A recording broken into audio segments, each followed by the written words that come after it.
question s'adresse au Libéria. Il est vrai que des organisations nationales et internationales appellent à la justice pour les crimes de guerre.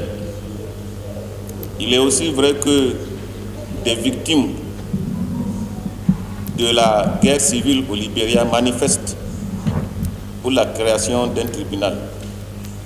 Il est aussi vrai que les Libériens ont énormément souffert au cours des 2 conflits armés qu'a connu leur pays. Mais Monsieur le Président, est-ce la solution de juger les seigneurs de guerre quand on sait que le Libéria est un jeune pays trop instable? D'ores et déjà, certains alliés au régime pour la stabilité fustigent la création de ce tribunal. Moi, je m'interroge. Si une solution peut créer d'autres problèmes plus grands que ce qu'a connu le pays, parce qu'il faut reconnaître que la guerre a duré pendant 14 ans.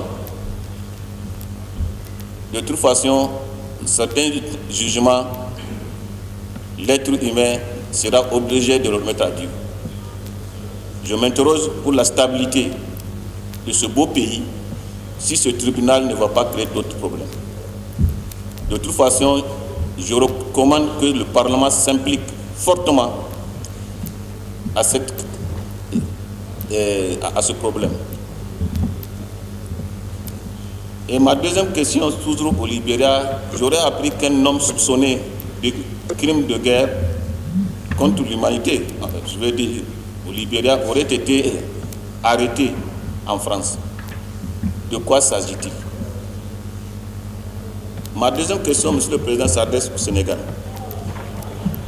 Monsieur le Président, le maire de Dakar a été condamné en première instance à 5 ans de prison pour escroquerie sur les deniers publics. Je félicite le gouvernement sénégalais d'avoir des soucis de protéger les deniers publics. Mais c'est une affaire de justice. La justice de la Cour de la CEDEAO a condamné l'État du Sénégal en estimant que le maire n'avait pas eu en première instance un procès équitable.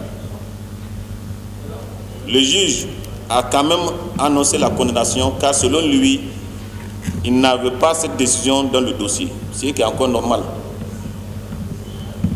Mais la question que je m'interroge, au moment où l'avocat a déposé au juge un extrait certifié, l'avocat de la défense, conforme de l'arrêt de la Cour de la CEDEAO, pourquoi le juge a rejeté la demande de renvoi de la défense au procès en appel?